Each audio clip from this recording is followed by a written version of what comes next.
একটা সন্তানের আবদার মা কিভাবে ফেলতে পারে। আমার সন্তানও তার মার কাছে আবদার করছিল সে চিকেন খাবে। সন্ধ্যায় আমি 4 বিস্কিটই করছিলাম, তেমন কিছুই করিনি। সে এখন সেগুলো খাবে না, সে বলতেছে মা চিকেন চিকেন। তার আবদার কি আমি ফেলতে পারি? তাই এখন আমি চিকেন বানাতে বসলাম। চিকেন মানে আমি এখন বানাচ্ছি চিকেন ফ্রাই। সে চিকেন ফ্রাইটা খুবই পছন্দ করে, আর মনে হলো আমি এখন ওকে একটু চিকেন ফ্রাই বানাই দিই। ও খুশি, আমিও খুশি।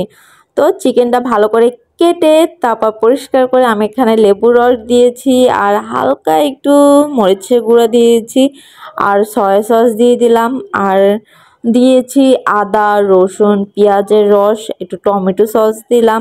তারপর আমার ঘরে ছিল চিকেন মশলা, মানে মুরগির মশলা, রাঁধুনি মশলাও যেটা, ওইটা দিলাম। আর সব লবণ দিছি, আর যা যা দেওয়ার দরকার মোটামুটি টক দই, ওগুলো সব কিছু দিয়েই আমি কিছুক্ষণের জন্য ম্যারিনেট করে রাখছি। তেমন তো সময় ছিল না ম্যারিনেট করার, সে তো বলতে আছে মা চিকেন চিকেন চিকেন। তারপর যতটুকু সময় পারি আমি ম্যারিনেট করে রেখেছিলাম, তবে বেশিক্ষণ রাখতে পারিনি, হাতে গোনা 10 মিনিটের মতন রেখেছি। এখন একটা ডিম ভেঙে নিয়েছি, ডিমের ভিতরে হালকা একটু লবণ দিয়েছি, আর একটা বাটিতে আমি একটু ময়দা আর একটু কর্নফ্লাওয়ার দুইটা মিক্স করে নিয়েছি।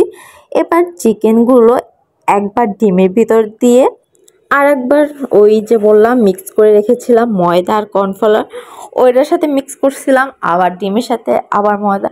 আপনারা যতবার খুশি ততবার করতে পারেন, আমি মোটামুটি 2-3 বার করেছি।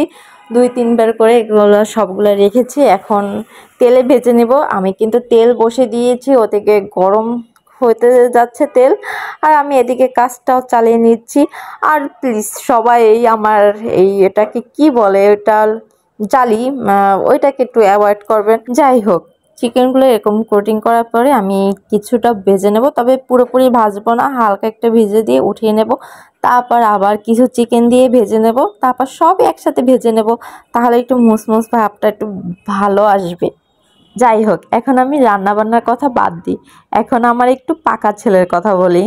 আমার পাকা ছেলে এখন ইদানিং যে আমার সাথে কি আবদার করে রে বাবা, ওর আবদার সব ওর মার আর বাবার কাছেই মনে হয়।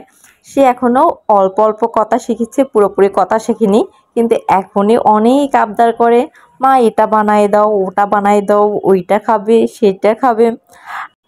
আর আমিও আমার সামর্থ্য মতো ওর আবদারগুলো পূরণ করার চেষ্টা করি। ওর আবদারগুলো পূরণ করতে পারলে আমারও খুব ভালো লাগে। সে কি আদো আদো কথা, সে মা চিকেন চিকেন, মা চিকেন খাবো চিকেন খাবো, মানে এই কথাগুলো শুনেই মনে হইতেছিল যে না, ওর জন্য কিছু একটা বানাইনি চিকেনের আইটেম।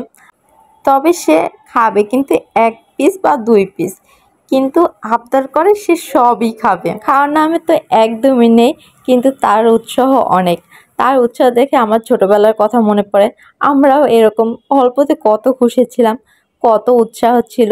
এখন বয়সের সাথে সাথে কিন্তু সব কিছু হারাইয়ে যাচ্ছে। এই তো চিকেন ব্রাউন করে একদমই ভাজা হয়ে গেছে। আমি লাস্টে সব একসাথে ভাজছিলাম যাতে সবগুলোই গরম থাকে আর মুচমুচে থাকে। এই তো এবার উঠিয়ে নিয়েছি, একদম কিন্তু মচমচে আর খুবই মজার ছিল। আমার রান্না অনেক সিম্পল, অনেক মশলা কম দিয়ে রান্না করি, আর আমি সবসময় চেষ্টা করি শর্টকাটে কিভাবে ভালো রান্না করা যায়। আর খেয়ে কিন্তু সবাই ভালো বলে। আমার ছেলে কিন্তু বলতেছে মা খুব ভালো হয়েছে, খুবই টেস্ট হয়েছে, এই যে হাত জাগিয়ে জাগিয়ে বলতেছে। আর এখন কিন্তু আমার হাতের রান্না খাওয়ার লোকও হয়ে গেছে, আর রিভিউ দেওয়ারও লোক হয়ে গেছে। বেশ কিন্তু ভালোই হয়েছে, আমার রান্নার রিভিউ দিতে পারবে। তো আজকে ব্লগটা এই পর্যন্তই। সবাই ভালো থাকেন, টাটা বাই বাই।